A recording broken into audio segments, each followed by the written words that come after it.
What's happening, beautiful people? Welcome back. We are here. It's another beautiful day for a live stream on Cassius Morris Official. Hope everybody is having a good morning, noon, night. I sound like Jim Carrey now. Good afternoon, good morning, good night. Been doing too many streams about the guy. Hope everybody's doing good, man. You know, I'm doing quite fine and dandy today myself, chat. I have to be completely honest. Been pouring into some different areas. Been trying to focus on some wellness stuff, believe it or not. Trying to focus on getting myself right, getting myself healthy, really taking better care of my vessel, taking better care of myself. You know, one of the things that is really a side effect when you're like a workaholic like me or somebody who's overly driven in their craft, especially any craft where you're like sitting at a desk and working, you can just forget to take care of yourself, man. Some days, even the basic stuff, the having lunch, the drinking at least a liter of water a day. Not to bore you guys with the details, but all of that stuff can go by the wayside when you're tunnel visioned. And I've realized that I'm at a point now in my life, I'm 27, I'm looking at, you're looking down the barrel at the rest of your life. You're looking down the barrel at 30. I'm thinking, how good is it going to feel if I start now? With just having some sort of wellness priority in my life, trying to take care of myself a little bit better. And also, I feel like it needs to be good for my career, right? Like, I feel like nobody really has a good career unless they have a character arc. You know, if you're watching a broadcaster, you're watching a YouTuber rather, they have to sort of have that character arc to kind of level up. So that's going to be my character arc. Not going to oversell it from the beginning, but that's been the priority. Lots of stuff to talk about tonight. I've been having a good day though, man, like I said. I've been down the rabbit hole listening to a lot of different music. I've been on that 90s music lately, guys. I don't know what it is. I'm on a total 90s music kick and kind of like different stuff that I've never found myself listening to. I've been bumping that Dido today. Hard on the Dido, the Oasis, the Goo Goo Dolls. I've just been on that stuff. And I don't know what it exactly represents or means for me right now. I think I'm sort of having the last couple days like this nostalgia phase about what it was like before the internet, which is sort of weird for me, by the way, being, essentially an internet personality full time. I mean, my entire life is funded by the internet. Everything I do lives on the internet. But every once in a while, I just have this longing for what life felt like before the internet took over. And I kind of just got the tail end of this being in my generation. I was born in 1998. So when I was born, I remember growing up 5, 6 years old. We were still just leaving that era. Computers technically existed, but they hadn't taken over yet. We were leaving the era of like the Blockbuster video, VHS players. I remember literally going in my lifetime when I was 5 or 6, 7 years old, going to the Blockbuster video, the Be Kind rewind. We had to actually rewind the VHS tape. See, now I'm going to make myself sound old even though I'm young. But it was just a different era. The computer was used to play games, maybe send an email. And I was thinking, why is there so much nostalgia for the pre-internet era? And why was music seemingly so much better before the internet? Why was entertainment better? Why did everybody seem to be happier? I've been really pondering this concept lately the last couple of days. And really what I've come up with is that the internet robbed us of our authenticity in so many different ways. It robbed us of the authenticity to connect with one another in a real meaningful way in person. Connecting in real life is something that still happens, but it's very rare nowadays. Or at least harder to do. It robbed us of that integrity of meeting people. It robbed us of that face-to-face connection. But also it robbed us, I think, over time of our originality and really having different segments of what we do. And everything sort of just used to be so unique and used to be different and used to have its own systems. But what happened with the internet is that every single company, once the internet took over, stopped really being its own company and just funneled into being an internet company. Think about how many companies that otherwise used to have whole business models that were actually doing business, like a record label or a film production company. Back in the 90s, these were completely different entities than what they are today. What a record label basically is today is just a company that does internet stuff. You know, they post stuff on Instagram, they post to social media, they post on X, they put up videos on YouTube. Same thing with a streaming company for movies. They basically just put stuff on the internet. Every company now has just been funneled and dissolved into basically just being a company that puts stuff on the internet. And I don't know what it is, guys, lately, but part of me is just yearning for that creative element, that creative spark, that level of authenticity that existed before the internet. It seems like the bar was so much higher for artistic work. Creativity was rampant in a way that it's not now. People were so much more creative. They didn't need AI to come up with their ideas. They didn't need to put a prompt into ChatGPT. People just had ideas. People just had concepts. They just had things they wanted to execute from their actual minds, not to copy a trend, not to go viral, not to, move X amount of streaming units that month, but just actual concepts and actual ideas. So just that to open the stream. I hate to end it without a proper conclusion. I don't have the actual answers, but I yearn for the times when the internet wasn't the end-all be-all. Maybe we'll explore that idea some more another day. So our top story for tonight is, of course, Joe Rogan making headlines. Now, this is one hell of a video, guys. I have to tell you right now. The video that we're about to watch is one hell of a clip. Joe Rogan is going viral for this currently, so here is all the context that you need to know before we press play. Steve-O was recently the guest on the Joe Rogan Experience podcast. Steve-O went ahead and made a passing comment about what he found to be concerning in regards to trans issues, and Joe Rogan quickly just turned on Steve-O. Now, we're going to go ahead and play this actual clip before I really make a commentary. We're going to let you guys make your own decision as to what happened here. But just take a look at this video clip of Joe Rogan completely eviscerating Steve-O on his podcast. Let's listen. Do you know who's killed more people than ICE this year? Trans shooters. Hold on a second. We're going to play it like this. I got to disconnect the Bluetooth. I want you guys to get that good, clear audio. Do you know who's killed more people than ICE this year? Trans shooters. What up, Carl? Do you know the majority of these high school shootings? So I want to make sure you guys hear the opening of this. Do you know who's killed more people than ICE this year? Trans shooters. Do you know the majority of these high school shootings have been transgender people? I did not know that. Yeah. Talk to this transgender person, like, hey, can I run something by you? And I spoke with them. They described to me a level of oppression that genuinely fucking broke my heart. They said, hey, let me tell you, like, I am not allowed to use the bathroom at my own place of work. We've got, like, That's not true. They're just not allowed to use the bathroom. It doesn't align with their biological sex. Okay. But you got to realize, they're not all... Listen, I genuinely think there's people that feel like they are in the wrong biological sex. Sure. Right? But there's also people that are fucking perverts. And they have a thing called autogynephilia. And what that is they get a turn on by pretending to be a woman. They get excited by it. And they want to be around women. He's not wrong. And they're creeps. And so you give them a fucking Willy Wonka golden ticket to go into the women's locker room and the women's bathroom and stare at women and pretend you're a woman when you're just a crazy man and you're actually into women. Okay. That's real too, man. I don't doubt that that's real, and I know that it's a super complex, nuanced thing. But here's what's not complex. What is your chromosomes? Right. Okay? This is the same thing for competing. Right. All these fucking mental gymnastics that seemingly intelligent people do to justify biological males competing with females. Oh, I'm with it. I don't think anybody's It's the same thing. Right. It's the same thing. Right. And especially as speaking as a man who has daughters, like, there are creeps. And if you give a creep, and I'm not saying all trans people are creeps. Right.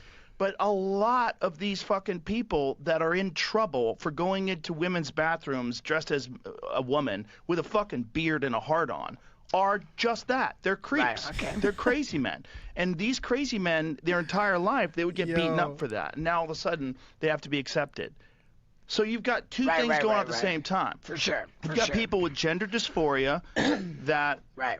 genuinely wish they were a woman or genuinely wish they were a man. And by the way, it's men that are the problem. No one gives a fuck about trans men going into the men's bathroom. Come on in. Who cares? Right. Who cares? Oh, a girl's going to shit next to you? Or what is she going to do? She's going to pee out of a funnel? Right, What is right, she going right. to do?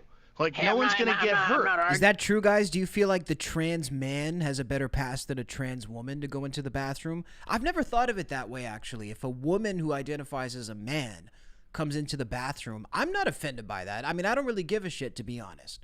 But Joe makes a pretty good point.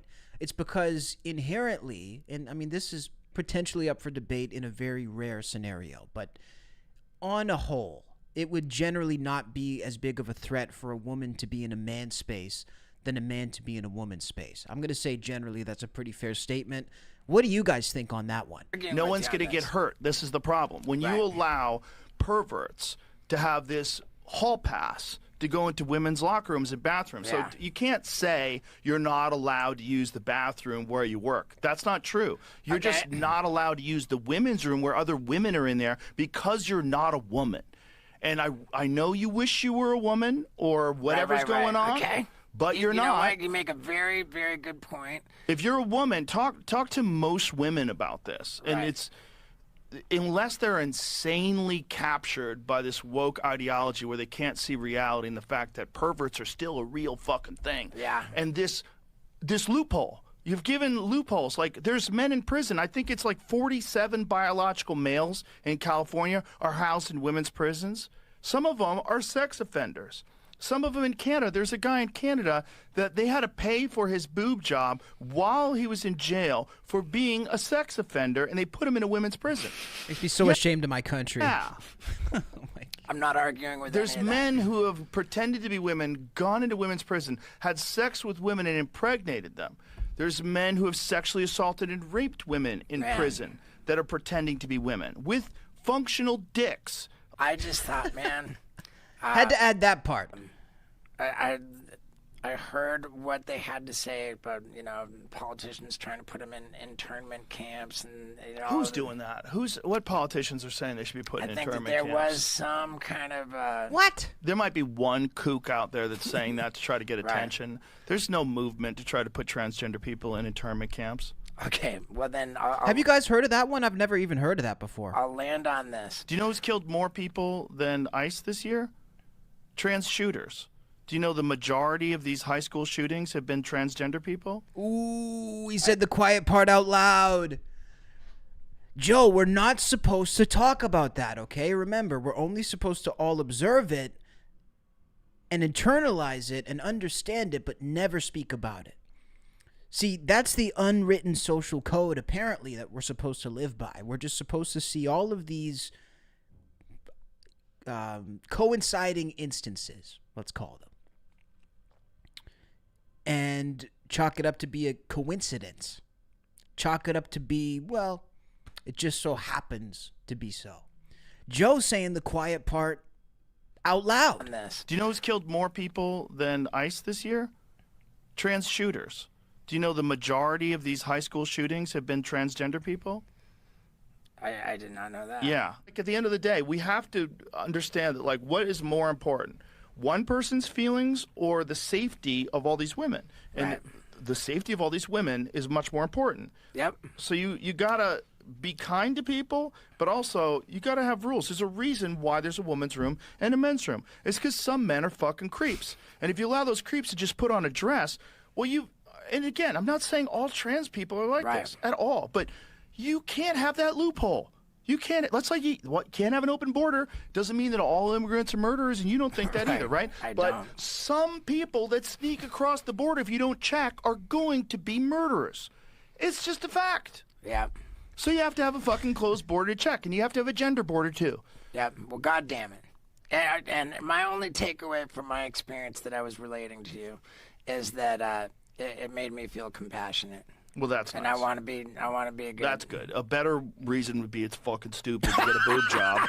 Don't do it. No one's gonna like you more or think you're cool because you got a boob job at Right. 52. So Joe Rogan completely eviscerating the woke trans ideology, pushing back against Steve-O. Now, before I react to this, and drop your reactions in the comments, I'm going to be reading your chats in just a moment. I have to say, I kind of feel badly for Steve-O when I'm watching this clip. I feel like Steve-O really innocently brought something up in passing that he wanted to make a comment on. Didn't really get to the comment he was trying to make, and Joe just completely unloaded here. So I have to say, Steve-O may be a bit of an innocent victim in this circumstance, even though he brought it up. And it certainly doesn't seem like Rogan's response was directed at Steve-O. It does seem like some sort of pent-up anger, though, that's coming from Joe on this episode. And, you know, it does make sense to a certain degree. When it comes to the issue of men being in women's spaces, Joe Rogan has undoubtedly been one of the most prominent, loudest voices against this issue since it really started becoming popular in mainstream American politics. I mean, this guy threw himself out to the wolves in the beginning, before other people were doing it, before all these big shows, these, you know, red pill shows were popular, where all these people are saying it now. We have to remember, tons of people now say they don't want men in women's restrooms and locker rooms.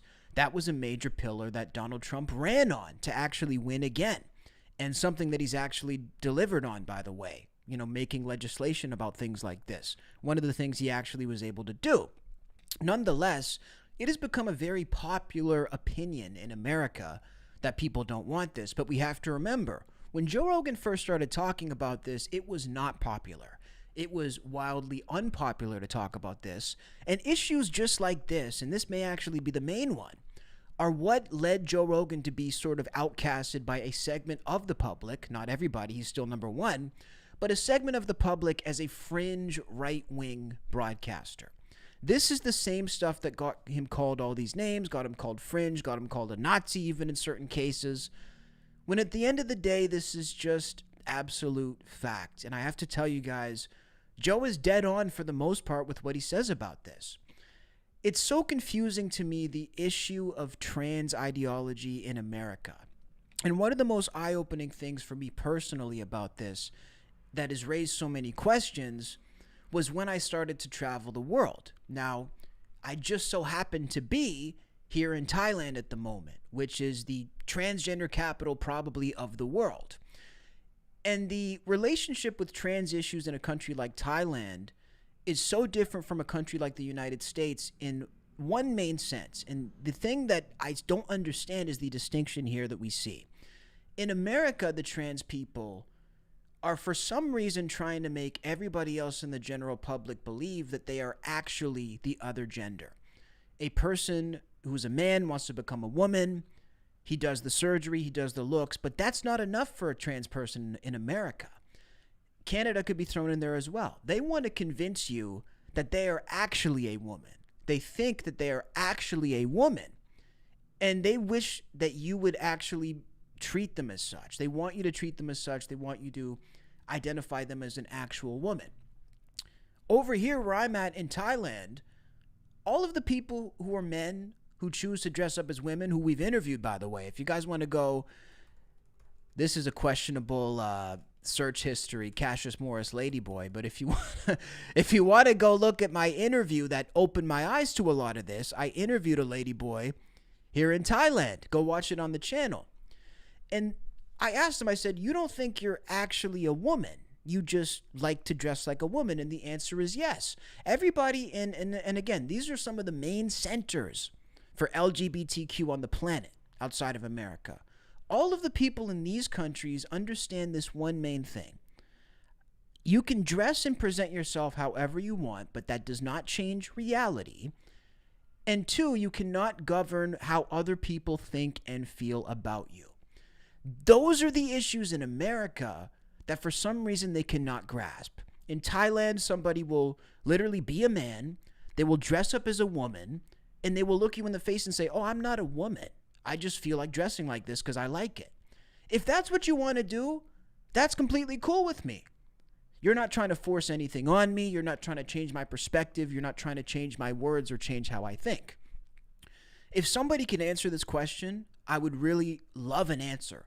Why in America do the people who engage in this activity have the layer of delusion attached to it? The layer of delusion that they are actually what they're portraying to be. And with what Rogan is saying here, that seems to be the main frustration. And for the life of me, I cannot understand it. I cannot wrap my mind around it.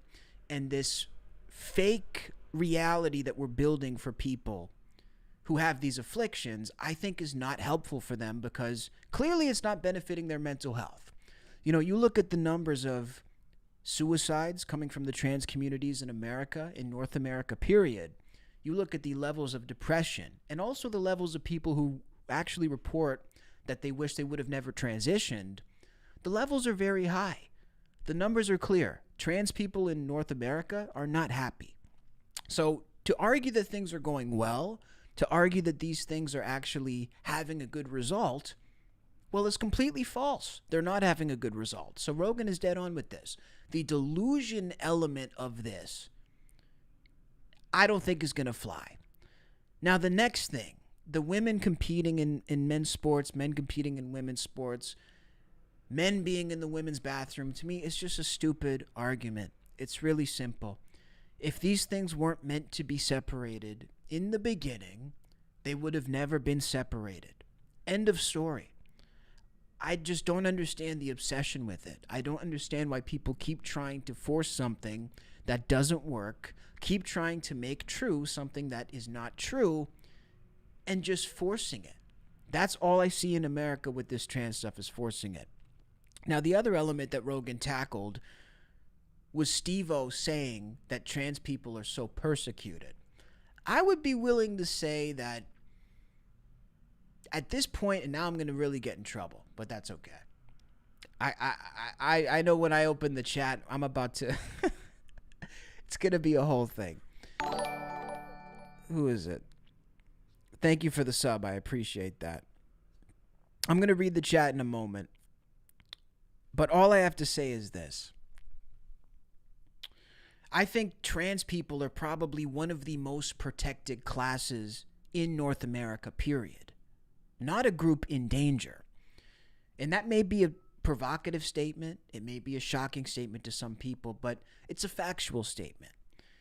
When you as a small minority group have the ability to override education systems and curriculum, you have the ability to override, television programming, have your group, have your rights be cited in every piece of literature, every film, basically being overrepresented all across culture. I hate to break it to you, but you're not a marginalized group. If anything, you're a protected group, and you're a group that has a lot of favor on your side. That is how I would see it in America. And by the way, it's not like that in other countries. Like I'm saying, over where I'm at, gay hub of the world, trans hub of the world, you don't see it forced into television shows, though. You don't see it forced into schools, though. You don't see it forced anywhere. That is the main distinction between the USA and all of this trans stuff and the rest of the world. If it was just live and let live, if it was simply just people enjoying their identities, if it was simply more innocent like it is in other countries, less invasive, maybe people wouldn't have a problem with it. And I don't have a problem with anybody, by the way, to be completely frank with you. I don't have a problem with nobody. What I have a problem with is people trying to force me to say and think things that are not real. That's what my problem is. Let's see what the chat has to say about this. I'm sure there's plenty of statements here. Well, I can't read the chat when I'm in the middle of a piece. I'm here trying to get my point across, so I can't pause and read the chat. Let me see what you guys are saying now. Almost like Joe knows most men are more athletic than most women. I don't know about more athletic, but it's just different. That's all. It's just different. What about cis shooters? There's a lot of cis. There's shooters of all types. That's true. Wolf says, I don't want to mend anywhere. I have balls. The rest of you are not needed. I don't know what that means, dude. What are we saying in the chat, guys? I gotta Google what fringe means.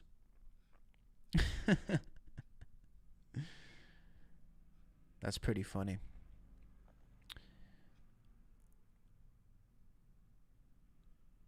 What's a grifting statement? I should have read the chat earlier. I don't know what you guys are exactly referring to. So what do you guys think, man? I mean, you think Rogan is within his rights here or what? Let's play the initial statement one more time for anybody who might have just joined. Do you know who's killed more people than ICE this year? Trans shooters. Do you know the majority of these high school shootings have been transgender people? I did not know that. Yeah. Talk to this transgender person, like, hey, can I run something by you? And I spoke with them. They described to me a level of oppression that genuinely fucking broke my heart. They said, hey, let me tell you, like, I am not allowed to use the bathroom at my own place of work. We've got, like, That's not true. They're just not allowed to use the bathroom. It doesn't align with their biological sex. Okay. But you got to realize, they're not all... Listen, I genuinely think there's people that feel like they are in the wrong biological sex. Sure. Right? But there's also people that are fucking perverts. And they have a thing called autogynephilia. And what that is they get a turn on by pretending to be a woman. They get excited by it. And they want to be around women. And they're creeps. And so you give them a fucking Willy Wonka golden ticket to go into the women's locker room and the women's bathroom and stare at women and pretend you're a woman when you're just a crazy man. Thanks for the sub. And you're actually into women. Okay. That's real too, man. I don't doubt that that's real, and I know that it's a super... Yeah, Steve-O caught unnecessary flack here. I agree with my chat. Again, like I said earlier, I don't think Steve-O did anything wrong here. But I think Rogan is frustrated. Look, I think he's frustrated. I think... Also, a lot of people have been trying to sort of say that Rogan is turning away from his core values, turning away from the Republican Party, turning away from conservatives. Maybe this is a bit of a pushback against that. You know, Rogan gets more so framed as whatever he kind of says that day. One day they say he's moving away from Trump. The other day they'll say he's fringe. I think he's maybe trying to control the narrative by reacting strongly about this and, you know, mentioning ICE unprovoked. It seems like he had a lot on his chest when it comes to this. But I'm still going to say I think Rogan has a good point, and that's the only other point that I'll mention. You know, when he talks about the shooters, I think, first of all, violence is a huge problem in America, period. So let's just start there, in North America. It's a huge issue in general. It doesn't matter who it is. But the one thing that we do see, especially in the United States, that we don't see in other countries, is this link between mental health problems and trans people. We don't really see that in other countries. We just don't. We don't see people shooting up schools. We don't see people doing this stuff. So I would like to get to the bottom of what the issue is. It's very challenging to get to the bottom of it, though, when every time you ask these questions, you just get called a transphobe or a hater or a bigot. I'm sure there's people who are going to watch this stream and say, I cannot believe, Cassius, the transphobic things coming out of your mouth. It's not transphobic to ask questions. There's some very real things happening here. Not all of it's adding up. There's a lot of unhappy people, and there's a lot of lives that are being damaged by this rhetoric. There's a lot of lives being damaged by the way that this is being done in North America. Children getting surgeries, people doing irreversible things to their bodies that they can't undo, and regretting it. Thank you for the sub. It's not good the way that it's going. And again, don't take it from me. Don't take it from Joe Rogan. Take it from the people who are in these statistics. Take it from the people in each census. Take it from the people who are expressing their misery. The depression and suicide rate for trans individuals in America and Canada is at an all-time high. Why is it higher there than other countries? Because something's wrong with the way that it's being addressed. If you disagree with that, I don't know what to tell you. I don't know what to tell you.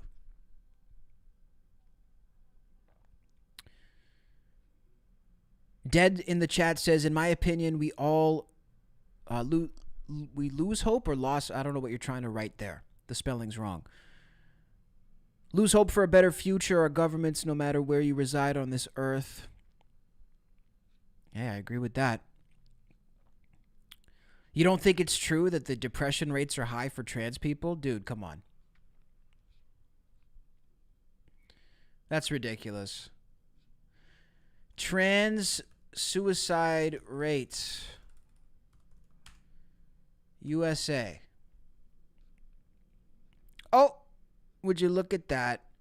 More than 40% of transgender adults in the U.S. have attempted suicide. Well, I accept super chats. I accept tips. I accept, what did I just tell you a moment ago? People are saying at least read about the stuff you're talking about. I have read this stuff. That's why I'm talking about it, dipshit. You think, what do you think I'm getting these statistics from? From not reading them? The hell are you talking about? Noel says Rogan is that uncle who gets stoned and talks about the shit randomly read on Reddit. Well, that's true. Yeah, guys, but look, ultimately, Steve-O's an innocent bystander. Rogan is correct, and I think it's very simple. If they can address a lot of the issues that are happening, I don't think people will have as much of an issue with this trans stuff, but it's really, really weird how this goes in America. I don't understand it. I don't follow it. And again, it here in Bangkok, you see a dude in a wig, you call him a dude in a wig. They literally call themselves a lady boy. They would tell you, I am a lady boy, I'm not a woman, just in case, because there's zero confusion from the people in Thailand. I just say Thailand because that's where I happen to be. There's no confusion to them about what the situation is. They will very clearly tell you, oh, I'm a dude in a wig. That's a woman. I'm a man. Why is that confusing in America, though? I don't understand this. In America, they don't know the difference between a man and a woman. What is the confusion here? Everybody else seems to understand it just fine. What are we doing? I don't get it. I really don't. They're having a lot of trouble with this issue. A lot of trouble with it.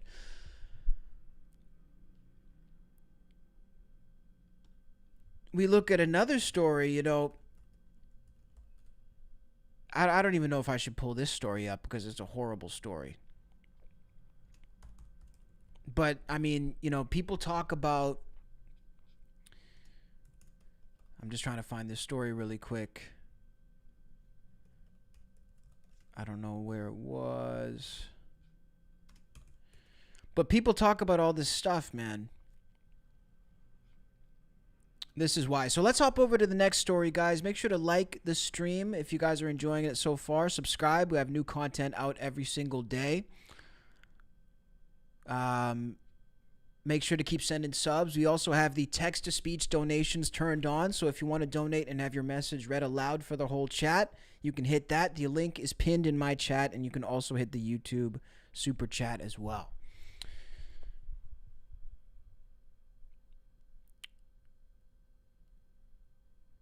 Let's hop into... I'm just reading some of you guys' chats here.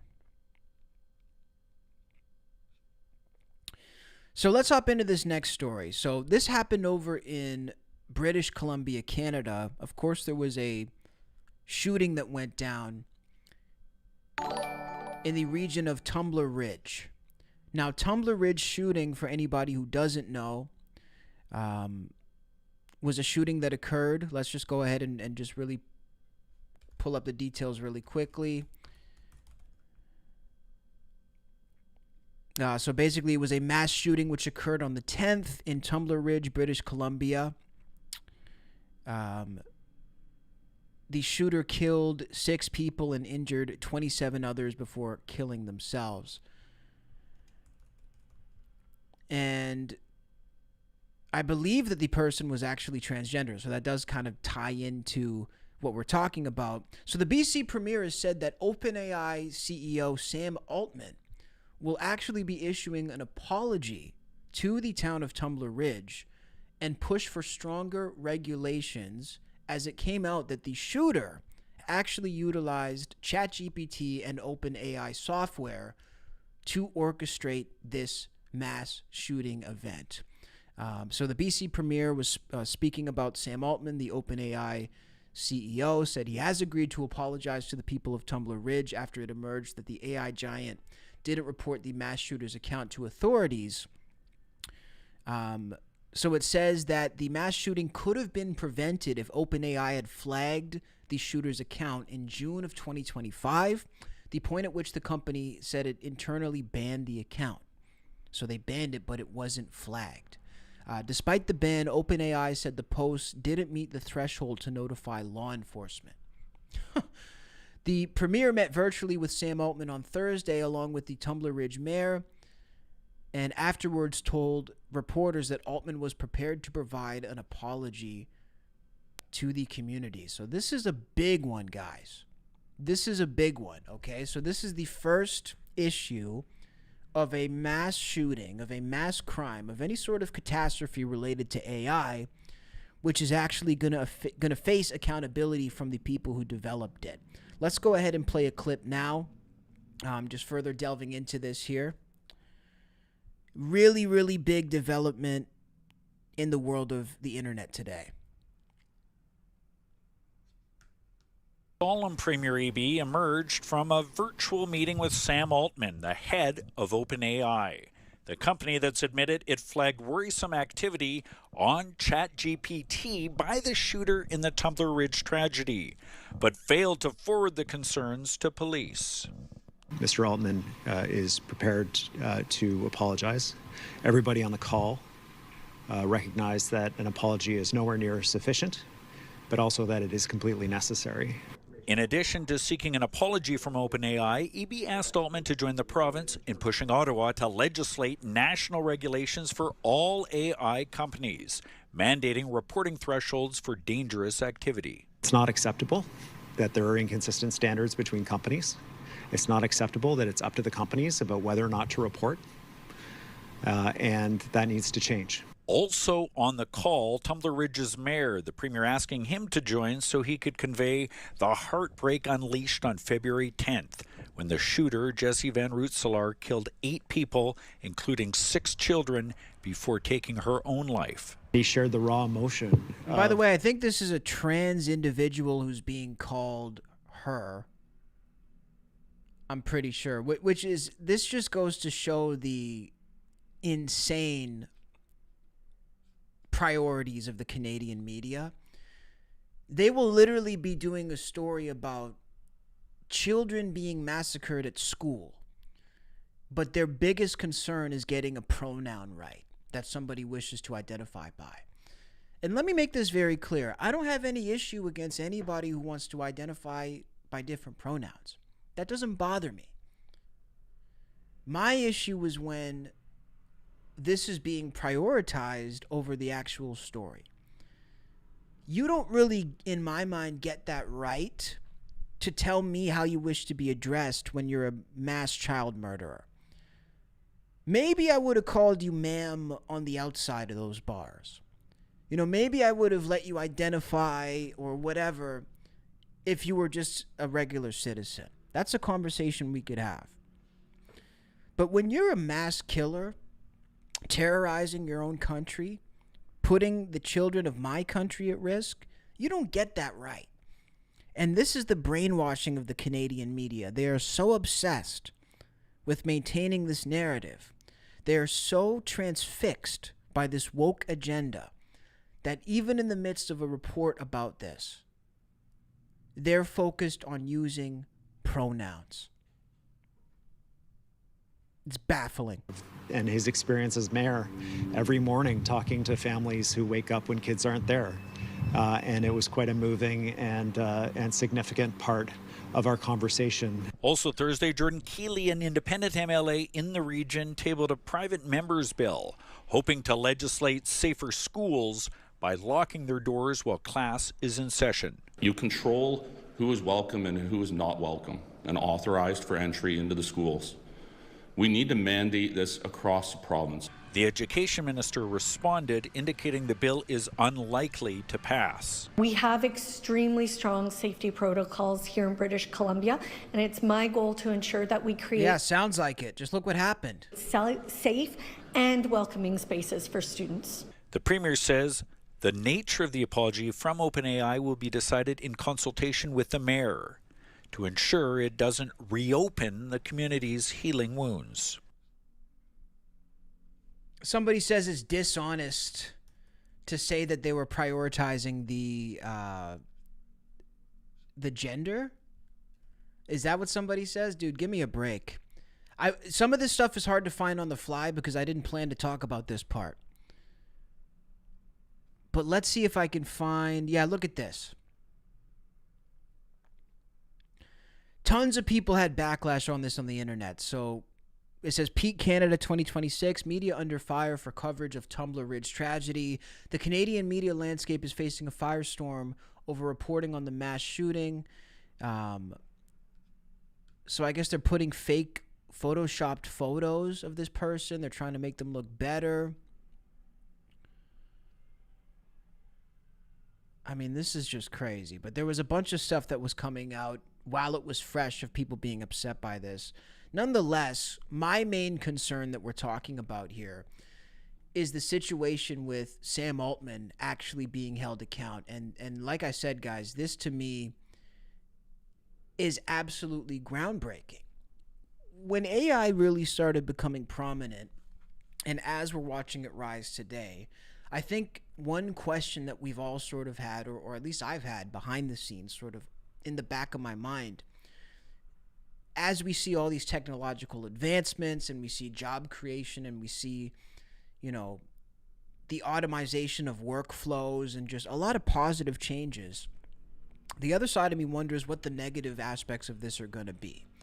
And the one thing that's clear about a service like OpenAI, ChatGPT, is that when you can teach people how to do anything or give information about anything to people in a very accurate way, well, this can be used to do terrible, catastrophic things. So the question is, what is the level of accountability that these CEOs need to have? What is the level of accountability that a man like Sam Altman needs to have when he makes a software like this? When he makes a software that can have somebody literally virtually plan a mass shooting. He has a software that can help somebody take their own life. What is the level of accountability that needs to be had by a person like this? And I don't have the answer to that question, but I think the answer at least is some accountability. Now, there's a split to this too. Sam Altman is not the first person to create a service to give people information.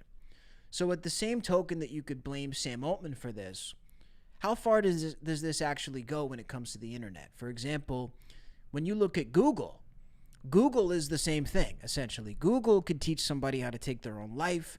It could teach somebody how to make a bomb. It could teach somebody anything. But you wouldn't necessarily see the founders of Google being held accountable if people were Googling these things, because it's sort of accepted that Google is just a search engine. I wonder how much of that logic will be applied to ChatGPT and how much, you know, of the opposite is going to be applied when it comes to accountability. And I want you guys in the chat, I'm going to read it, what you guys have to say. I want you guys to answer, like, how much accountability do you think is needed to be had? I think as we continue to evolve AI, we just need to keep evolving the rules. That's ultimately where my perspective falls on this. There can never be one concrete set of laws or rules when it comes to AI, if you ask me. I think that every single week, every single day, we need to be auditing the progress of AI, and we need to come up with guardrails for AI that can quickly be implemented and quickly be changed and adapted as well. Because one thing is for certain, if we make rules and laws about AI in the way that things should be right now in March of 2026, all of those laws will be completely outdated by the time we reach May of 2026, because the software, the programming, the landscape will all be completely different. So that's what I would say. I think just for a start, we need to adjust the framework here so that the rules can be ever adapting and ever changing, because the rules of a space need to match the pace of a space. And the pace of AI is moving at a ridiculous rate. I don't even need to sit here and say that. That's an obvious statement. I mean, I remember making AI songs on the stream 2 years ago, and like it was barely even coherent. Now you can make the full-length songs. I'm seeing in the chat, let's see what you guys have to say. AI is compromised. Did you see somewhere that ChatGPT was telling people to commit suicide? I actually did see something about that. It was ChatGPT convinces man. What was it? Let me see if I can find that. It's hard to find some of these on the fly. Yeah, look at this. So this is from CBS News. It says ChatGPT served as a, quote, unaliving coach, we'll say, for a man's death, as cited in a new lawsuit.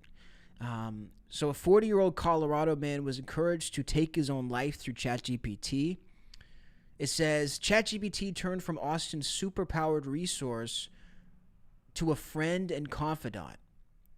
By the way, I feel like this is really the root of the issue a lot of the times, is the overuse of AI, but we can talk about that later. I think the overuse of it is like tanking us for sure. So it became his friend and unlicensed therapist. And in late 2025, it turned to an frighteningly effective unaliving coach, said this legal complaint. The lawsuit comes... Okay, so it explains the lawsuit, this and that. So according to the lawsuit, shortly before Gordon's death, ChatGPT allegedly said in one exchange, "When you're ready, you go. No pain, no mind, no need to keep things going. Just done." It continues, ChatGPT convinced Austin, a person who had already told ChatGPT that he was sad and who had discussed mental health struggles in detail with it, that choosing to live was not the right choice to make. That's a direct quote. According to the complaint, it says it went on and on describing the end of existence as a peaceful and beautiful place and reassuring him that he should not feel afraid. That sends a shiver down my spine, man. That sends a shiver down my spine. That's so creepy. Oh my gosh. But yeah, it's crazy. It's crazy what these dudes have built. It's crazy what they're capable of. I don't know if we could look at a second of the interview on Tucker, if he has it timestamped. Okay, he timestamped it. So let's see what... There was a part... Yeah, what's morally right and wrong according to ChatGPT, and ChatGPT users committing suicide. Let's watch the interview with Sam Altman, guys, to see what he has to say. I'm seeing Carly says, I don't want service providers having responsibility to snitch on the public. What do you guys think? Do you guys think that ChatGPT should be able to report people or not? I think yes, honestly. I feel like, dude, if you're in your house planning the next terrorist attack or planning the next 9/11, I would say, I mean, we should know about that. I mean, do I want to be spied on and surveilled? Not necessarily. But honestly, dude, I don't know, man. That's a tough... I'm going to let you guys decide that one. So let's look at this footage of the founder of ChatGPT speaking on users harming themselves and where his morality lies. Let's take a look. So there was a famous case where ChatGPT appeared to facilitate a suicide. There's a lawsuit around it. But how do you think that happened? First of all, obviously that and any other case like that is a huge tragedy. And I think that we are... So ChatGPT's official position is suicide is bad? Well, yes, of course, ChatGPT's official position is suicide is bad. I don't know, it's legal in Canada and Switzerland, and so you're against that? in this particular case, and this we talked earlier about the tension between like user freedom and privacy and protecting vulnerable users. Right now, what happens in a case like that is if you are having suicidal ideation, talking about suicide, ChatGPT will put up a bunch of times, please call the suicide hotline. But we will not call the authorities for you. And we've been working a lot as people have started to rely on these systems for more and more mental health, life coaching, whatever, about the changes that we want to make there. This is an area where experts do have different opinions, but, and this is not yet like a final position of OpenAI's. I think it'd be very reasonable for us to say in cases of young people talking about suicide seriously, where we cannot get in touch with the parents, we do call authorities. Now, how are they supposed to get in touch with the parents, though? I mean, he's talking about features that I have never heard of. And chat, maybe I'm wrong, but have you guys ever heard of ChatGPT reporting or reaching out to anybody? I've never heard of ChatGPT making a phone call for people. I've never heard of it reporting to the authorities. I've never heard of any of this. So I don't know what he's talking about, but I've never heard of any real-life examples of these scenarios. That would be a change because user privacy is really important. But let's just say and children are always a separate category, but let's say over 18. In Canada, there's the MAIDS program, which is government-sponsored. Many thousands of people have died with government assistance in Canada. It's also legal in American states. Can you imagine a ChatGPT that responds to questions about suicide with, hey, call Dr. Kevorkian because this is a valid option? Can you imagine a scenario in which you support suicide if it's legal? I can imagine a world, like one principle we have is that we respect different societies' laws. And I can imagine a world where if the law in a country is, hey, if someone is terminally ill, they need to be presented an option for this. We say, like, here's the laws in your country, here's what you can do, here's why you really might not want to, but here's the resources. Like, this is not a place where, kid having suicidal ideation because it's depressed, I think we can agree on, like, that's one case. Terminally ill patient in a country where, like, that is the law, I can imagine saying, like, hey, in this country, it'll behave this way. So the only issue with what he's saying here is that this is a human making the differentiation based on some form of morality. But if you have ChatGPT programmed to encourage people to end their own lives in certain scenarios, how is an AI supposed to make that discernment about when it's moral to make that suggestion or not? This is super, super scary. And by the way, people may be wondering, what's Tucker talking about? He says suicide is legal in certain places. Literally in Canada, my home country, there's a program called the MAID program. It's medical assistance in death, which just gives a chill down my spine when I even think about it. But this program literally tells people who have mental health conditions, anxiety, depression, that they are beyond fixing, that they literally have a life sentence, and that it's better to not even live their lives than to actually continue. So this is dark stuff that's actually happening in our world. And that's the context of what Tucker's talking about there. But ChatGPT is not always against suicide, is what you're saying.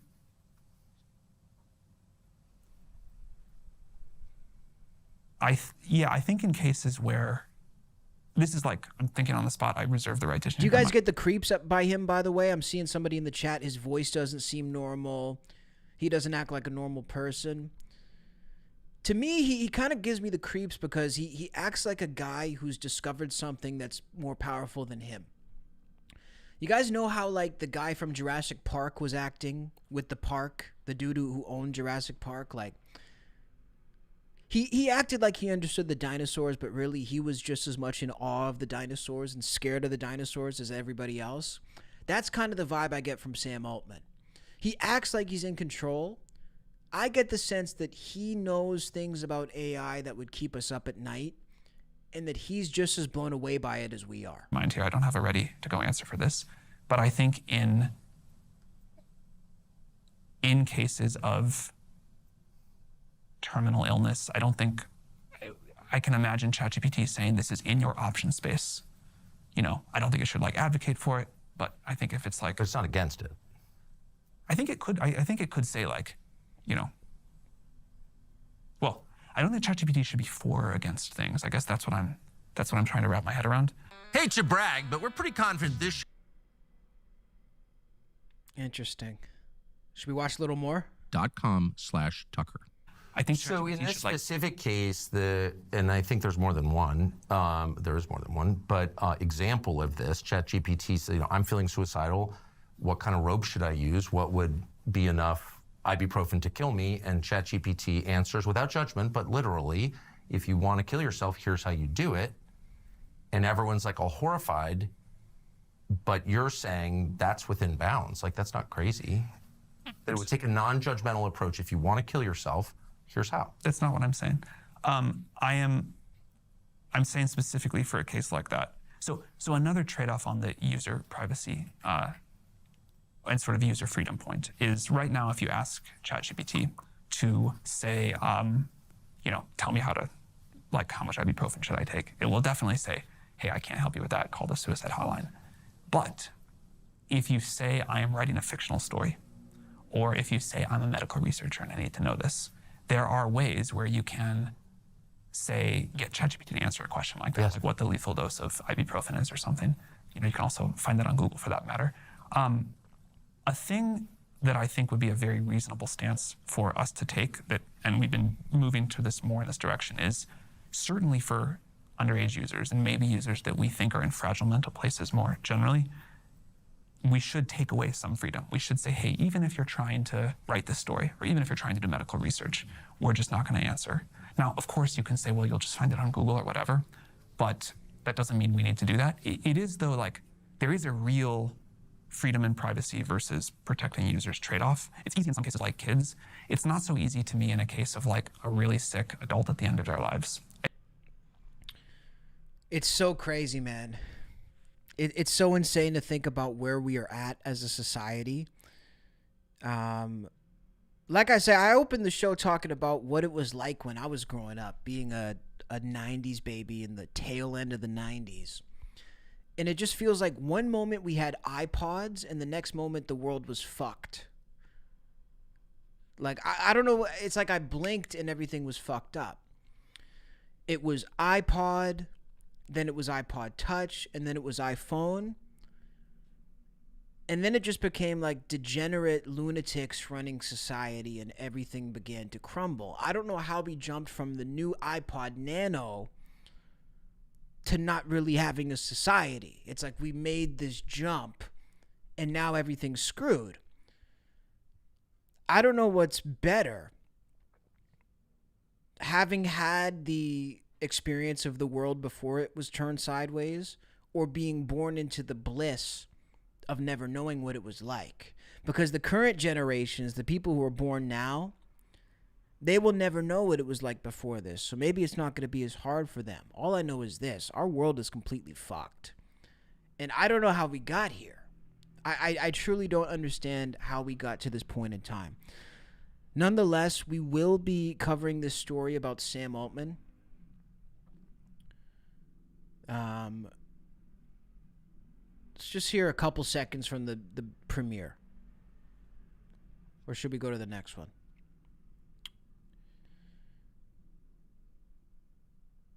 He looks like an evil Tony Hinchcliffe. That's hilarious. Somebody says, do people really need to ask ChatGPT how many tablets are needed? If somebody really wants to do it, they could just keep taking them. They don't need to do it, but I think the question is about what ChatGPT can encourage people to do, what it can tell them, and how much privacy a user should have. But for me, I still don't understand why this argument is being so heavily applied to ChatGPT and not to Google, because that would be my main point if I was an AI developer. Why are we not asking this question of Google? All the questions that are being asked could be answered on Google. It almost is like an admission that Google maybe isn't that great, or maybe isn't that accurate, or that ChatGPT just has like more ease of use and is a better search engine. I mean, I know a lot of people use ChatGPT instead of Google nowadays. So I feel like that maybe be a big one, but it may be a big one. But my question would be, yeah, like, why are they being held to more account? Is it a more effective system? I mean, probably at this point, it's maybe more popular. You forgot the iPod Shuffle. Bro, I never forgot my iPod Shuffle back in the day, though. I miss that. I miss iPod Classic. I feel like I'm old today. I feel like Unk. Guys, I'm officially Unk today. I sound like back in my day, it was so much better tonight, but I've been nostalgic. I've been nostalgic for the days where life felt like it made sense. Thank you for the sub. I appreciate that. Grok is probably the best thing to use, says Joe. I don't really use Grok as much. I find that the answers are so long-winded on Grok. I never really liked Grok. And honestly, I don't really like X anymore. The only reason I use X is to find stories for the stream. I don't really like X at this point since Elon took it over. It's just like a feed of trash. And people say, it's your algorithm. You know, anytime you have a complaint about something on social media, people say, hey, that's your algorithm. It's not my algorithm. It's when I'm searching, it's everything. Carl says kids should not be, I'm guessing he means allowed to use AI without adult supervision. I completely agree. Dude, I've said this before, but I'll say it again. If I have a child, they will never have a cellular phone, ever. There is zero circumstance where a child of mine would have access to the internet. At all. At all. Maybe at the age of 15 to 16 to 17. But they're not having a phone I'm paying for. If they want to buy their own phone, they can buy their own phone. I would be the strictest parent, and I don't, you know, well, if there's women watching, I probably shouldn't commit one way or another. Maybe I'm not as keen on the idea of having kids nowadays because, like, this is the circus we're bringing a child into. You know, the idea of having a family and all that, there's very romantic ideas. They sound nice. It sounds like a nice option. But then you realize, like, oh, Trump is bombing Iran again today, and he's doing it on the behest of Israel, which owns pretty much everything and controls everything. I'm probably never going to own a home. I can't really afford groceries for even myself, so how am I supposed to buy them for... You know what I mean? You see where I'm going with this? It's like, it's a nice idea to have a kid, but then I'm going to look down and see them on their iPad watching a looks-maxing stream by Clavicular. They're going to be 13, and they're going to be watching a looks-maxing live stream of influencers in Miami and OnlyFans girls who for some reason have an audience of 12-year-olds on Twitch streaming and Kick streaming. I can't really deal with that. Like, if I look at my kid's iPad and he's watching one of these stupid streamers, I would probably just throw it out the window. I can't deal with that. I can't deal with my daughter being influenced by OF models.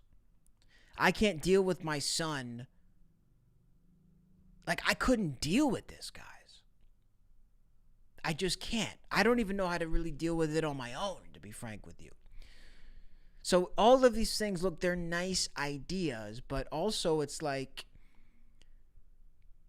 if I have the choice, like if you showed me somebody and said, you can put this person through what you're living through or you can not, I would probably recommend that they don't go through it.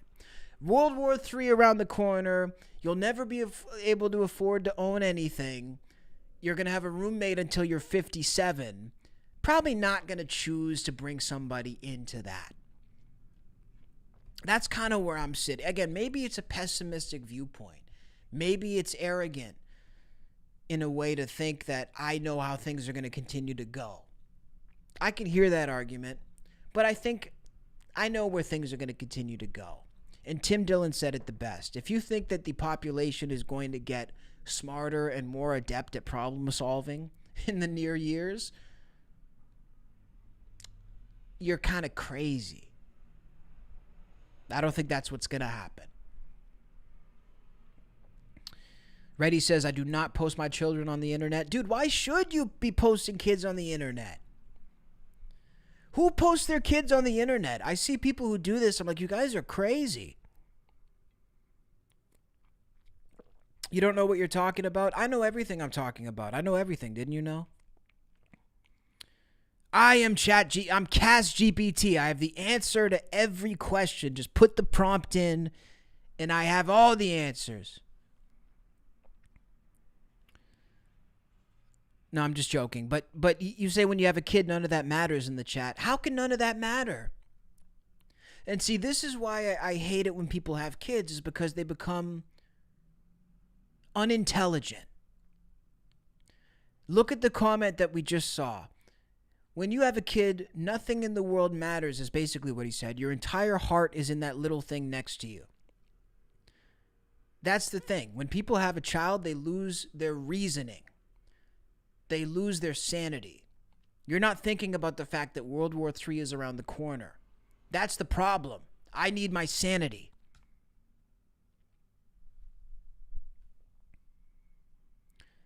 Jack says, I'm totally with you that the open internet is a bad place for unsupervised kids. They shouldn't have access. Of course they shouldn't.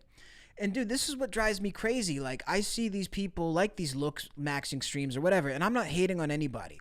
If you have your stream and you're doing it and you're making money, that's cool. Like, I'm not going to hate on anybody in my field who's getting a bag. That's for sure. But when I watch these people who are out here promoting degeneracy, doing drugs, promoting OF, promoting all this terrible shit, and their audience is predominantly 12-year-olds, I don't know how these guys sleep at night. I get they're making money.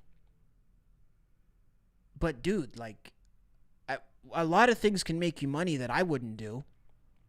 There's a lot of ways to make money in this world. I'm not going to do it like that. Someone says, stop being a chicken shit. Find a wife, have kids. I don't want to. Why is it being a chicken shit not wanting to sentence my kid to having a roommate at 48? What is that about? Maybe I don't want my kid to be living in a college dorm size room for the rest of his life.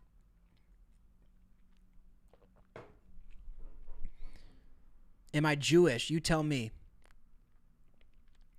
Am I going to sit around and let it happen? I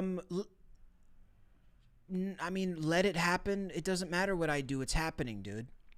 You know, that's the funny thing. Like, when I talk about leaving Canada and you know, going out of a failing country and things like that, people say, well, you're just going to sit there and let it happen? Here's the thing, folks. I've come to an awakening that most of us also need to get to. Not that I'm better than anyone else or I have a better, you know, thought process. I've just come to this realization. Unless we all do it together, nothing's going to happen. Nothing's going to change. So there's a lot of things that I would like to change in the world. There's a lot of changes I would like to see happen. And guess what? I'm going to pick up my microphone and I'm going to talk about it and I'm going to do what I can to make those things change. However, I don't expect to see those changes unless everybody gets on board, and that's never going to happen. See, in order for a country like Canada to change, all Canadians would have to get together, and that's never going to happen. So I'm not going to sit on the Titanic and you know, be trying to push it out of the water. Last time I checked, nobody asked those people that question. Why are you jumping off the ship? Why are you in the water with a life raft? Because the ship is sinking. I can sit under the boat and try to push it up and flip it back over, but it's not going to flip. There's not enough manpower. So that's why I just do what I do. I'm not here to change the world because I don't have the ability to do it. That's what people need to understand. So I'm going to jump off the Titanic before it sinks. I'm not going to sit here playing a violin.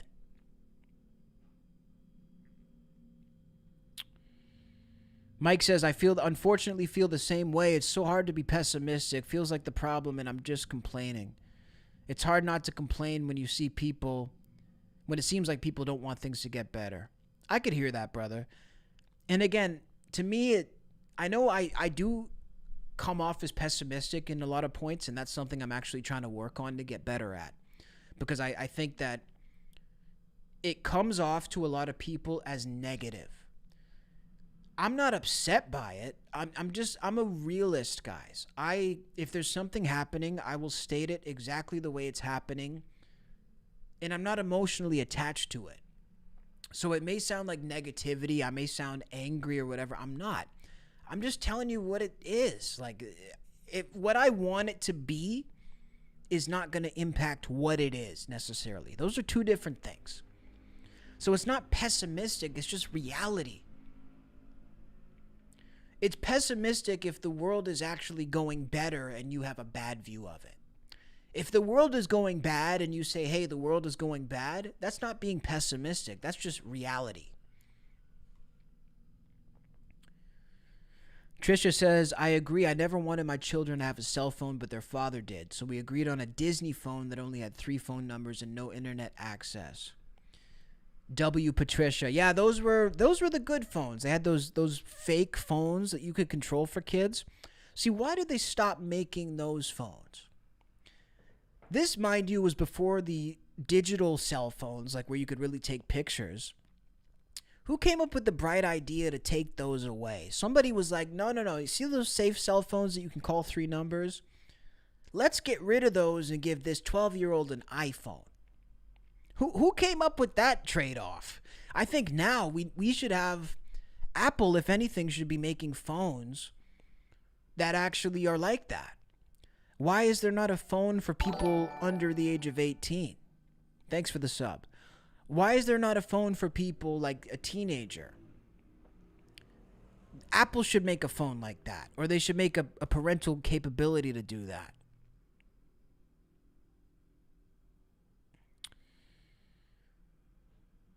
What are you talking about? I think some people are behind in the chat. I don't know what some people are saying.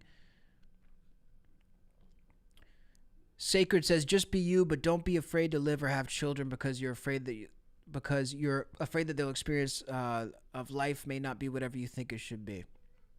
That's a fair point. I'm not going to argue with that.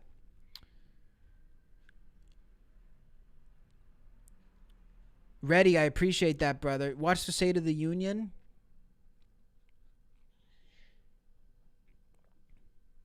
The fuck was that in the hallway?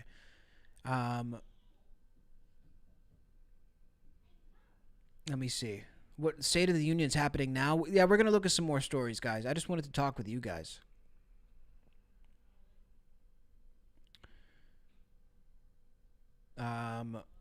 Stop being pessimistic. You have a platform and followers. You can create a silent movement group created for when the time comes. Well, Joe, that's what we're doing here. So there you go. Everybody's happy. That's what I'm trying to tell you. Like, every time I come on live, this is an anti-establishment movement because it's all of us in here. Nothing is government funded. There's no donors. Nothing is corporate funded. The only people who fund this stream are you guys from your super chats and stuff. And this is like the safe place. This is the place that we can come to talk about our ideas and know that somebody else is going to understand it and it makes sense. So that's the service that I provide. I provide a space to have the conversation where it's also going to be entertaining. So thank you guys for being here. So State of the Union, didn't that happen a while ago? I'm not going to sit and watch Trump's speech. We'll watch something. Yeah, the State of the Union has already happened, dude. I'm not going to watch that right now. I appreciate you being here. Let's watch this Kristi Noem thing. Did you guys see Kristi Noem fired or put in a new position from Trump? There was some fiery videos here that came out. I think it was Cory Booker. Let's see here. We're gonna find the clip real quick. If you guys are liking this, man, make sure to hit that like and subscribe. New content every single day. We got tons of cool interviews coming out. Hakeem Jeffries. Who was it? I'm trying to find this clip really quick.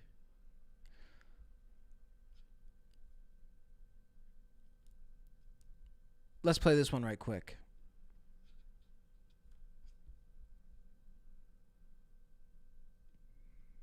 Questions? Mr. Leader. Christy Nome has just... Thank you.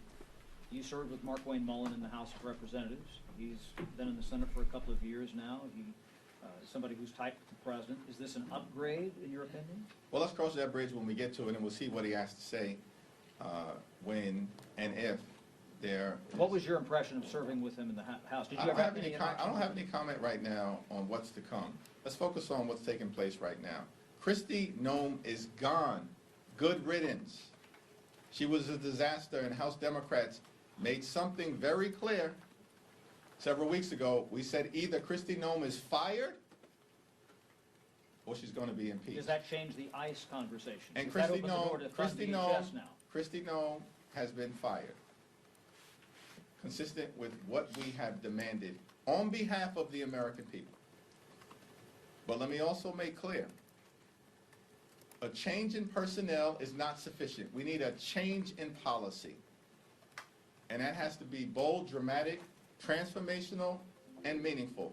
And we've laid out 10 different demands standing on the side of the American people, including but not limited to judicial warrants, a ban on racial profiling, a prohibition on ICE targeting sensitive locations like schools, hospitals, polling sites, and houses of worship.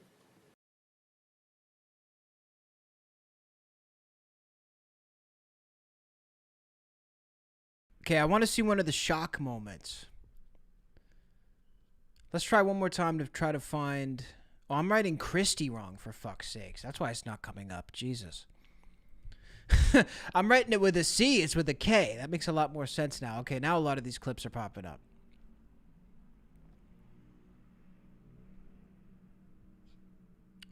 Let me see here.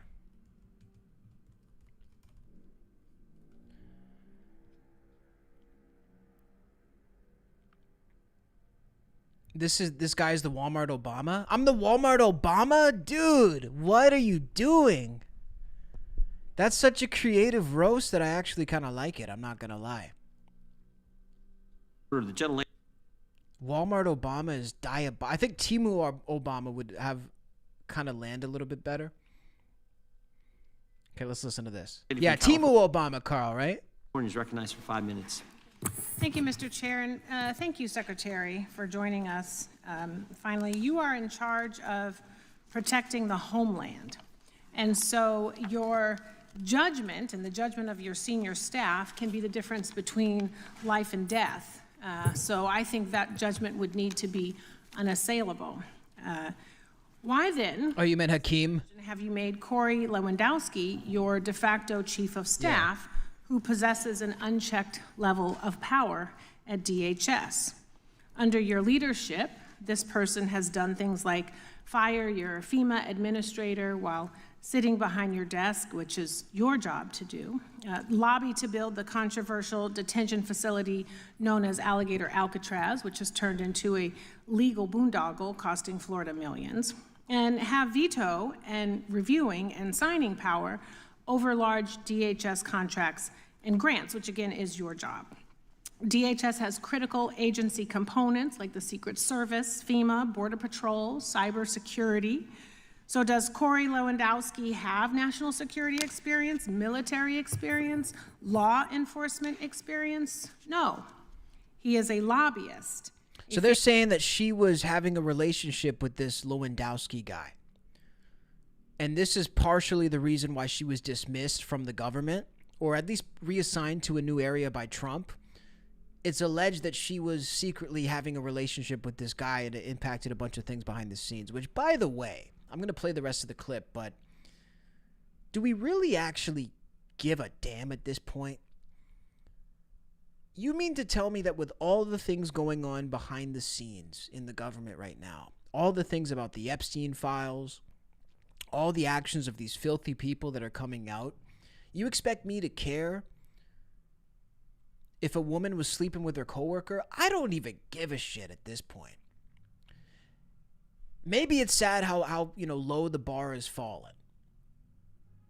But I don't even give it. This is such a non-issue compared to all this demonic shit happening in government. Where's the outrage for that? Failed campaign manager, which is causing my constituents who are waiting for their FEMA dollars and me to wonder what are his qualifications for this job. So according to the Wall Street Journal, you and Mr. L have a close relationship that has made President Trump, quote, uncomfortable. The president reportedly denounced Corey Lewandowski as your chief of staff due to reports of a romantic relationship between the two of you. So instead, you designated him as a special government employee, a position he has had well beyond the allowed 130 days and requires him to disclose if he is making money off of his position. Trump knows that this guy is shady. Corey has a decades-long record of physical battery, sexual harassment, illegal lobbying for a Venezuelan oil company, and bringing a loaded gun into a federal building. Despite being fired or removed from virtually every position he has ever held due to misconduct, he now wields unchecked, unconfirmed, undisclosed power over your department. This person has no experience running anything close to Department of Homeland Security or even advising someone in your position. He is unqualified, which again has left my constituents and I wondering why he is your top official. So Secretary Noem, at any time during your tenure as Director of Department of Homeland Security, have you had sexual relations with Corey Lewandowski? Mr. Chairman, I am shocked that we're going down and peddling tabloid garbage in this committee today. Reclaiming and my ma'am, time. one thing that I would tell you is that he is a special government employee who works for the White House. There are thousands of... Bro says, hope you're doing okay. I see that third tab. Oh my God, dude. That is so funny. ChatGPT suicide. Guys, we were reading an article. This is not my tab. Let me go ahead and close that, bro. That's actually funny. I'm not gonna lie. That's funny as fuck. In the federal government. So reclaiming my an time, advisor, Secretary, it is has okay for no, you to be no offended authority by to the be question. making any It is decisions. okay for you to has be no offended authority by the to question. be making But it is decisions also and a putting real up your question. position. So what I would say And to you should be able to is answer that the what we do at the question Department of Homeland Security clearly every single and without day. any... Oh, we gotta turn the quality a little bit lower so it doesn't fuck up. Smash that like and sub, guys, by the way, if you're enjoying the stream. I appreciate you guys being here, and shout out to everybody who subbed already. You guys are the shit. Any hesitation Every single day is to protect if this someone country is and asking to make if decisions. you or any federal official is sleeping with their subordinate. That should be the easiest. You should be wanting to answer that question. Is garbage? Because it is not about It is your sex offensive life. that you have brought It is that up. about your So judgment. that kind of garbage It is has about been refuted reclaiming for my years, time so and that you I need can to hear myself. recognize- Time belongs to the gentlelady from California, but it'd be nice if you would let her respond. I will. I want to let you know. It is about your judgment. Yeah, good looking out for real. It is about the 260,000 employees that work under you that want to make sure that you are giving information and making decisions clearly. It is about conflict of interest. It is about a national security risk. Department of Homeland Security was created right after 9/11 to protect the homeland. And DHS has circulated... Damn, she's yapping. Went to Starbucks and got a yappuccino, bro. 7 minutes of yap. I'm not going to sit here and play the rest, but, I mean, it's a nightmare what's happening. And for the people who were confused by my comment that, like, it's not that big of a deal, I don't think it's a good thing, but the administration is so corrupt. There's so many people in it that have literally no experience. There's so many people getting away with shit behind the scenes that I just feel like this is not even worth an honorable mention. It's not a good thing, but I mean, it doesn't even make a difference. Somebody being in a relationship with somebody in this administration it doesn't even make a difference. We have a bunch of people in relationships. We have a bunch of people who are Trump's family members who are involved. We have his daughter-in-law involved. everybody's involved, and it is a big Nepo baby festival, essentially, of people who are just unqualified for their positions. He met Pam Bondi in college. There was some sort of college thing where they met. I mean, everybody's unqualified. There's nobody who really deserves their position. So that's what it is, man. It's not surprising. Have you guys seen, by the way, how upset people have been with Trump and the way things are going right now? I've been seeing that he's losing a lot of his biggest supporters. And we're talking about huge supporters, people who've been with Trump since day one, people who lost a lot in order to fight for Trump. They're turning on him. They're sick and tired of him. Let's look at this clip here of Alex Jones and Nick Fuentes. This clip, by the way, feels like a parallel reality compared to anything I've ever seen. Seeing these dudes sit here and rail against Trump. I mean, if there's two people that I thought would never turn against Trump, it would be these two guys. Because even when it wasn't looking good, these guys were all for him. Nick Fuentes and Alex Jones in this new interview now speaking on how bad they got fooled. Let's take a listen. And I'm watching it sink by its own doing. And so this is horrifying. And so, but I can't sign on to covering up Epstein. I can't sign on to World War III. And so that's why I tried to promote the optimism, because I fucking need this, man. Like, I want to fix the country. I want to turn it around. So it's not that I was delusional. I still hope we can turn it around, but I just, sorry, go ahead. You get what I'm saying? He's near tears, guys. Alex Jones on InfoWars, near tears, explaining how he got duped by Trump. I get it. And listen, like I said, I don't think that everybody that supported Trump was being dismissive about these concerns. I get it. You know, we all wanted to believe. I was 18 years old when Trump ran in 2016. And I remember getting in fights with people. This is my whole life, too. At 18 years old, I wore the MAGA hat at Boston University, one of the most liberal campuses in the country, and became a pariah on my college campus. It's sad to see something you fought and bled for die. Yeah, and, that's my whole adult life. I know that's a huge part of your life also, and now we're witnessing it's totally unraveling. It's an utter and complete betrayal. It's heartbreaking in many ways. And when I try to salvage it with people, I get attacked as a liberal, which is when these people doing that can't even find Iran on a fucking map. Yeah, well, what's called for is for us to be sober-minded about the entire thing, because there's a lot of Trump haters. I've been a realist the whole time, but was hoping, and now I'm just not even hoping. I'm just going to be a realist. Yeah, I mean, and really, it's okay to have hope. I mean, we hope for a better future, but we got to be brutally honest about what this administration has become. Nick Fuentes and Alex Jones absolutely in shambles over the current state of the Trump administration. And I got to tell you guys, right off the bat, this may not be super popular. I got to hand it to these two. Whatever you think about their content and what they have to say otherwise, I would say that to get on your platform after years of railing in support of Trump, of being super aggressive and super vocal about supporting and backing this guy, I think it takes a lot of balls to get on your platform, especially Alex in the way that he did it just there, and admit that you were wrong. So I'm going to give them credit for that. I believe it's due in this scenario.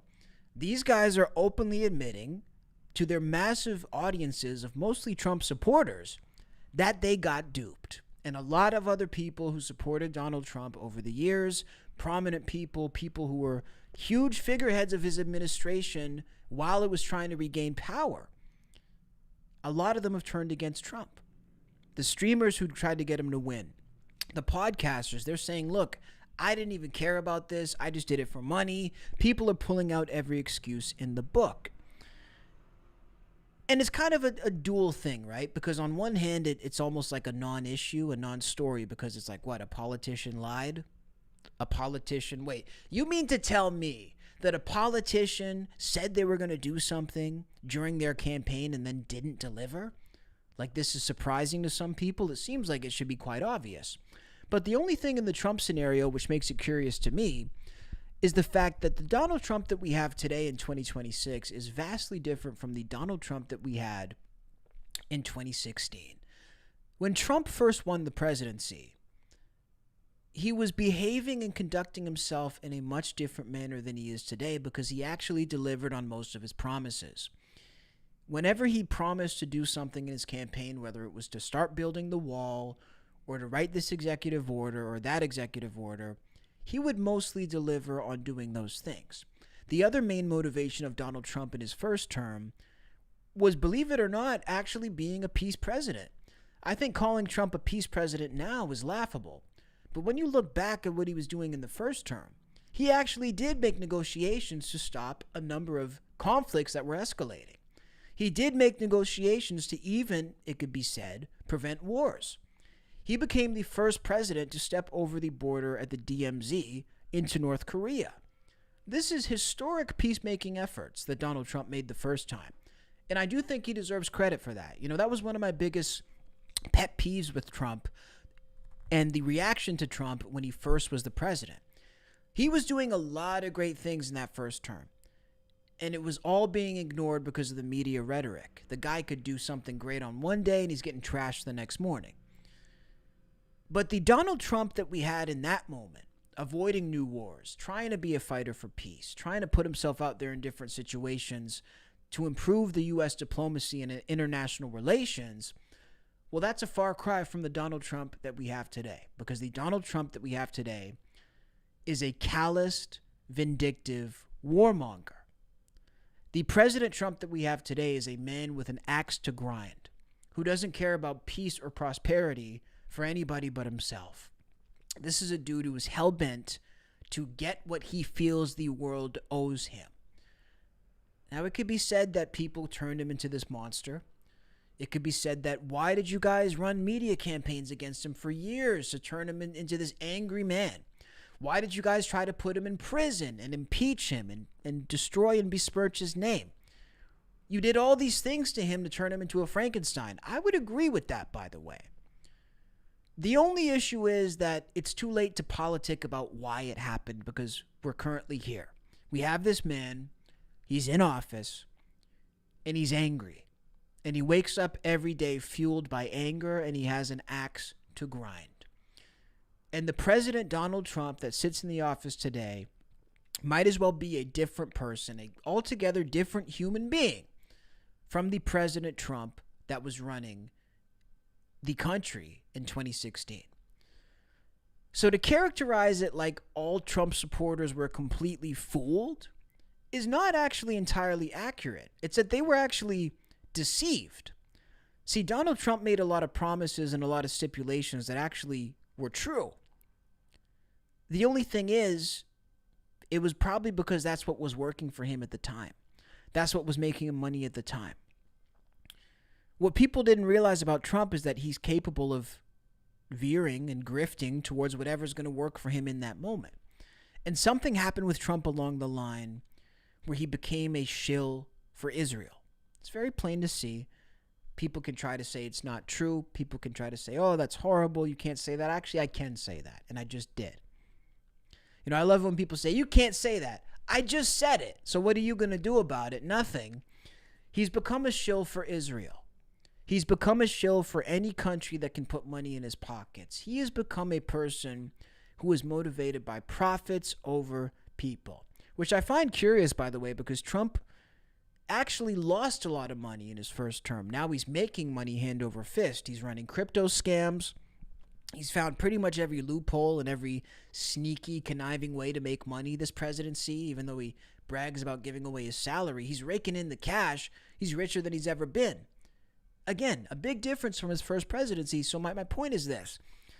The people in the MAGA crowd who were shouting a lot of these points from Donald Trump's campaign, no new wars, keeping us more economically stable, these were all things that were actually true. Hell, even the economy in Trump's first term was better than it is now. So I don't think it's a fair characterization of these guys to say that they entirely got fooled. I think it's more accurate to say that Donald Trump goes where the getting's good And he's going to go grift wherever the wind blows to wherever is going to work for him in that moment. And he really has no loyalty to anybody but himself. I think that would be a more accurate summation of the situation here. But again, it takes balls to get up and say, I was duped. It does. So I respect it. The people who I'm losing respect for now are the people who are still on the MAGA train and they don't want to get off it. You can really tell who is intellectually honest and who is not by who is still on the Trump train. Because I like a lot of things about Trump as a leader. I'm not a person who dubs himself a Trump supporter. I'm also not a Democrat. I don't vote in the American election. That's not my bag. But there's a lot of things that in Trump's first presidency I happen to like. But that is never going to make me ignore these Epstein files. It's never going to make me try to say that these wars are making any sense. It's never going to let me excuse any of these things happening. And anybody who is intellectually honest with themselves and others can change their opinion and change their stance based on new information when it arises. So the people who I respect right now are the ones who are doing that. The ones I don't respect are the ones who are keeping the blinders on, saying, I'm not going to look at all this evidence over here. I've already subscribed to MAGA, and I need to retain this because I've already picked a side. If you're doing that, you're a pussy, and I don't respect you. Doesn't matter if you picked a side, you can change your mind.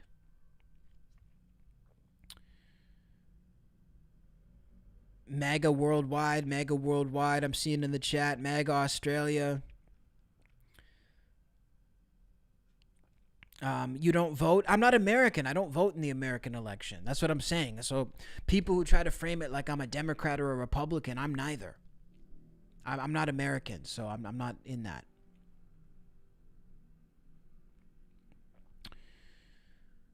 Redley, you don't have to agree, brother. I appreciate it. Again, there's no right or wrong opinion. I'm not here to sit here and have everybody agree with me. I'm just saying what I think. People agree, they don't agree. It really doesn't influence what I'm going to tell you.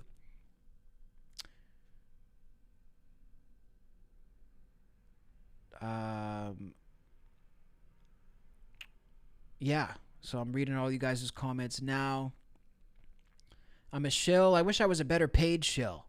If I'm going to shill, I should at least be paid. You can look it up yourself, but you won't. What should I look up, dude?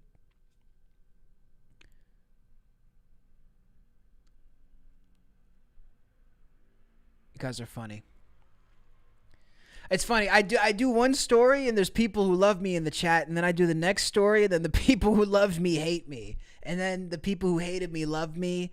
I just love it. Whatever you guys want is cool. Again, if I was a grifter, like people are saying, I should probably be doing a better job at it, because grifters usually have everybody agreeing with them that they're trying to reach. Me, I'm just saying true facts. It's just true facts, dude. Miles says, completely agree with you. Some people take open conversation and honest criticism as personal attack. Where am I from? I'm from the planet Jendel. I landed here a couple of weeks ago. Ignore the haters, mate. Oh, no, I appreciate it, Becca. I actually love the haters. I feel like if you don't have anybody hating on you, you're boring. If you don't have a single hater in your live stream, you're boring. So you're not hitting on any points. I feel like you need to be getting a mixed reaction. You're not getting a mixed reaction, it's not interesting. All right, guys. So, I mean, that's pretty much it. I have an interview in 30 minutes with Drowning Pool. Shout out to all my rock and metal fans. We got Drowning Pool coming on the show. Lots of interview. I would stream it live, but I didn't ask them. So I don't think we can do it live. I think it's inappropriate to bring a guest on live when you didn't ask them. Oh, everybody who loved me earlier hates me now. I need to open my aperture and see the whole picture. Don't get butthurt that Trump is not doing what you wanted. Can you expand on that, please? I don't understand what that even is supposed to mean. I'm butthurt because Trump isn't doing what I wanted. No, I'm slightly frustrated that the president is protecting high-class pedophiles. I'm slightly frustrated that the president is bringing us into World War III. I'm slightly frustrated that he promised us a better economy and it's actually equally as bad as it was before. A little frustrated about those issues. It has nothing to do with what I necessarily want. It's more so about what we need and what should be happening right now versus what shouldn't.